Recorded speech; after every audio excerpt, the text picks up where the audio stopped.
Hey everybody, welcome back to the Road to Mario Maker. I just wanted to do a quick look at two of my favorite Mario World levels. This is Forest of Illusion 1. I just kind of like it, to be honest. I just enjoy playing it. It's also famously one of the best spots to farm lives in Mario. Less useful in this version, the original version of the game, since it doesn't really save the amount of lives that you get. When you continue, you'll start with 5 whenever you boot up this game. But I think it is fun for the way that it uses gaps, and specifically the way that it uses these caterpillars here, and what they do for the dynamic difficulty of this stage. This is a good one that shows kind of how difficulty of this level changes depending on what tools you've got. Right now you kind of just it's just a lot of small gap jumps. Occasionally you'll see the small areas taken up by an enemy that will get in your way and prevent you from going really fast like you might want to. And that's especially useful when they've got these caterpillars here, which make you kind of stuck and kind of push you forward. If you have Yoshi, you can kind of just eat them and they're no problem. If you do not have Yoshi, you want to avoid them because jumping on them will make that space harder to interact with, or you want to run forward. So I'm going to do that level again, just to show off how the difficulty again changes with what items you have here. So right here, that part would be a lot harder if I did not have a fire flower, since you jump on top of it and it kind of leaves a shell that can be dangerous to you as well. I've died a couple times there. And then if you've got Yoshi, again, these caterpillars, not a huge threat anymore, since you can just eat them, right? That makes that part of the stage a lot easier. I don't think we're going to be able to get that. This part's fun because you're not in a lot of danger, but it feels tense because these are kind of blocking your view and making it harder to see what's going on next. And then we're going to get up to this part, which is a little bit easier. I'm going to get rid of Yoshi. I keep pressing the R button because it's jump in Mario Maker. You saw before you could get that star and really get through that part easy. It's harder, not like significantly harder to get through this piece if you don't have the star, but you do have to be a little bit more careful. There's a little bit more stop and go rhythm, and you do have to use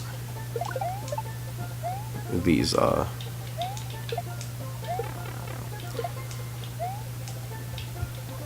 enemies to bump into each other.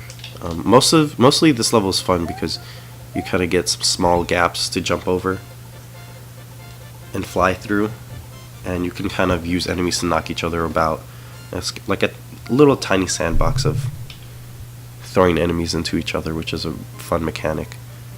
The next stage that I want to go to, so I'd say think about weaponizing enemies against each other, and how you can create like small gaps or tiny stages that can be approached in several different ways depending on what weapon you have, or tools rather. This level I like in particular. It's a little weird. I forgot what the conditions are for how the stage varies. There's a couple different variations you can get for the second or third screen in this one, but I think this one is interesting. Oops. There's 4 screens in this level when you go through the pipes. The first two screens, I'm pretty sure, are always the same. The third one can change, but maybe I'm wrong about that. I like this one specifically because of how it uses slopes. There's a lot of slopes in this game and even Mario 3, which is interesting. These guys also encourage you to spin jump instead of regular jump, since regular jump makes them smaller and more difficult to fight. These could easily be, if you think about like Yoshi's Island, was it 3? I think level 3, and how that stage is built. This is not functionally that different from it, but it gives it a much different feeling by having all these sloped edges. And if you think about something like, I don't know, Sonic, one of the things that Sonic 1 and its sequels kind of do is they make what are usually, and you can see this if you've played any game that kind of clones Sonic and tries to do the high-speed section thing, high-speed platforming thing. A thing that it does is it makes even regular, just forward, left and right, it gives it height variance with slopes, and that creates a different feeling for the space a lot, because you kind of move up and down, you get a lot of more varied topography. And same deal with this stage. I think specifically the use of these slopes here to create danger while letting you control how much of that danger is there is pretty fun, because you can kind of regulate your speed on top of it as you wait for the enemy patterns to move, or you can jump on top of the enemy patterns if you're feeling gutsy and launch yourself over. Oop. Okay, I didn't think I was gonna make it. And then I think this last area is pretty fun because it gives you just this wall of enemies that comes over you and forces you to act, usually by running to the top and jumping over them. I'm gonna see if I can get a different variation of this stage, just because I think the slopes are fun and I'd like to see more of them, but I don't remember what the conditions are for getting the other stages. So I'll just try to run through it. It says time, so maybe the timer thing changes it a lot. I'm assuming this one here is expecting me to jump over these as opposed to wait, so we'll try that. I probably shouldn't have killed Yoshi like that.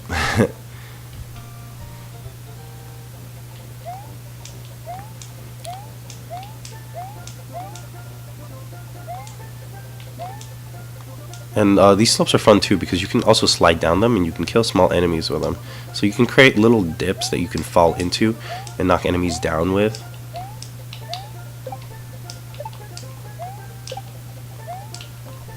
Oh no, not again.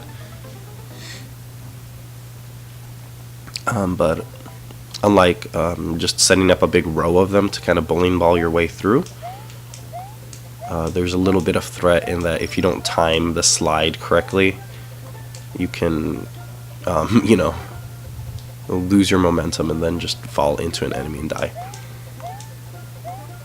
Again, this is another, obviously you can't really create special conditions like this in Mario Maker in the same way that they've created it here, but this is another fun way to regulate that difficulty, make it available to beat by going slower, but also change the challenge by having a faster. Wow, see, I did it. So it gives you the harder version because you know you've just proved that you can do it, because you went through it fast, right? I'm assuming is the thing.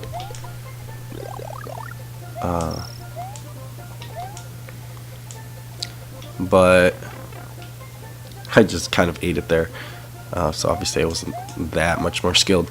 But you can you can't do the same conditions in Mario Maker and have the same kind of forced time limits or whatever. I'm gonna keep trying this, but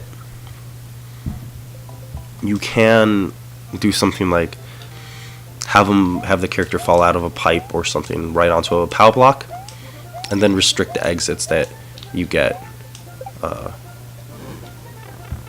based on if they can make it to the end of this stage before that timer runs out.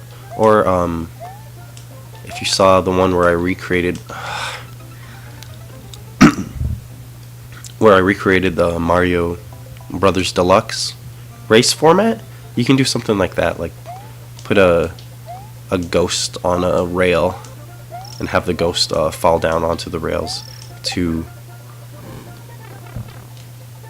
block off a certain area if they don't do it fast enough, right? And then you can kind of create a different challenge. But then, you know, which is a fun thing. One problem that there is because of the limitations of Mario Maker is that levels are a lot more compact. You have less time to play around in them, and people are less keen to go back and explore them. Or see, now I'm just in a hurry and I'm messing this up.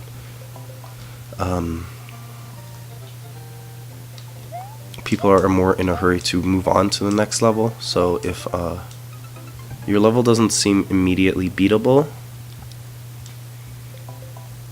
people would often skip it, and most of the time people aren't going to go back to a stage, right? So putting secrets is a little bit I guess disincentivized, discouraged, just by the format of how it works. They really want you to get your one gimmick, do it very well, and then move on. I'm really trying to get that stage again. Did I get it? Yeah.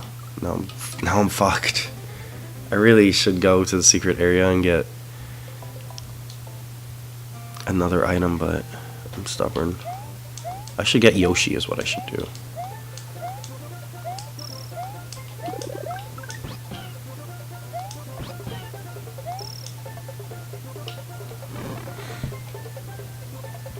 So yeah, it's hard to make a little bit more exploratory stuff. Like Mario World uses a lot of space. It's a lot less compact in design than like the NES games are. Not that the Mario 3 or something doesn't have like a lot of space for exploration and alternate paths and stuff, because it does. It just, Mario Maker kind of encourages more of that make a Mario level kind of vibe instead of make a Mario space kind of vibe, right? Which I think are very different. It's also just our sensibilities have changed a lot. We expect platformers and stuff to be kind of more rapid fire now, and people like levels that you can kind of retry and get through really quickly. It's kind of harder to do something like a water stage or anything that requires kind of back and forth, up and down pace. We kind of just want it to be exciting all the time. I'm gonna really try to beat this stage again.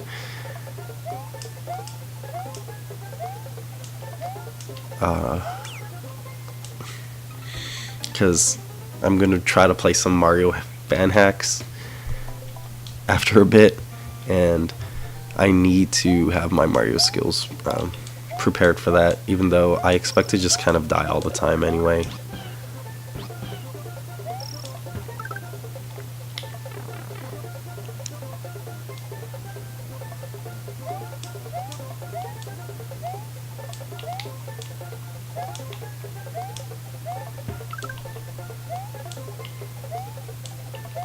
Yeah, Mario in general, I feel like, is very good about allowing you to regulate the pace that you can go through a stage. You don't have a lot of forward momentum all the time.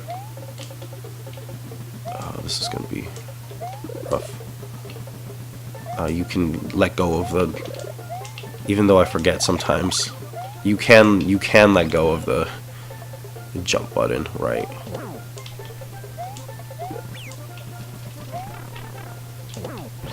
That is an option for you.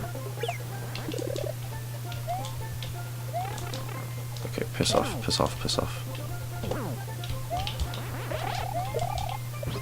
Thank you. Oh, here's the secret exit. Yeah, there you go. Yeah, so we'll see. I'm definitely gonna try to use more of those slopes and things like that. And yeah, just try to think about using slopes to kind of spice up what could otherwise be a literally flat area. If you're gonna make a couple pillars, now that you have the options to use slopes, you know, just add those in there. It'll add a little bit of visual interest and let you move through the space in an interesting way. So, until next time, once again, hope you enjoyed this. Peace.